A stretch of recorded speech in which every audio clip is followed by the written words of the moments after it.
Objection! We're here to be choosing jury members. The prosecution is denouncing the defendant before the trial has even begun. Mr. Silvers, do you have any personal opinions that might prejudice you on Mr. Cates' behalf? Cates? I hardly know him. He did buy some paint moss from me and paid his bill. Mr. Silvers impresses me as an honest and God-fearing man. I'll accept it. Colonel Drummond? Mr. Sillers, I just heard you say that you were a religious man. Tell me something. Do you work at it very hard? Well, I'm awfully busy down at the feed store. My wife tends to the religion for the both of us. In other words, you take care of this life, and your wife takes care of the next one? Objection. Now tell me, Mr. Sillers, while your wife was tending to the religion, did you ever bump into a fellow named Charles Darwin?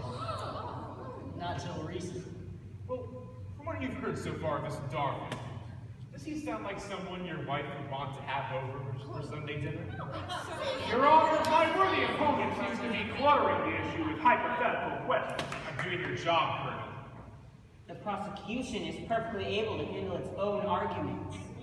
Look, I've just established that Mr. Sillers isn't working very hard at religion. Now, for your sake, I want to make sure he's not working at evolution. I'm just working at the feed store. This man's all right. Take a box seat, Mr. Sillers. I am not altogether satisfied that Mr. Sillers will bear impartial judgment in this trial. Out of order. The prosecution has already accepted this man. I want a fair trial. So do I. Unless the state of mind of the jury members conforms with the patterns of society. Conform. Conform. What do you want to do? Run the jury through a meat grinder so they all come out the same? Your Honor.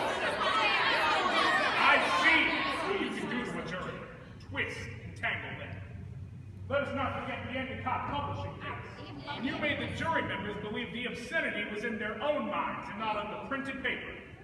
It was immoral what you did to that jury. Tricking them. You think you can get away with that here? I want to prevent the clock stoppers from dumping a load of medieval nonsense into the United States Constitution. This is not a federal court. Well, damn it, you gotta stop them somewhere.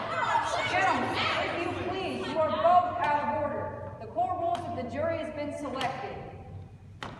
Owing to the lateness of the hour and the unusual heat of the courtroom, the court will be recessed until 10 a.m. tomorrow morning. The Reverend Brown has asked me to remind you that there will be a prayer meeting tonight on the courthouse lawn to pray for justice and guidance. All are invited. Your Honor, I object to this commercial announcement. Commercial announcement? For Reverend Brown's product. Why don't you announce that there will be an evolutionist meeting? I have no knowledge of such a thing. That's understandable. It's bad enough that everybody coming into this courtroom has to walk underneath a banner that says, "Read your Bible." Your Honor, I want that sign taken down! Or else, I want another one put up. Just as big letters saying, "Read your Bible."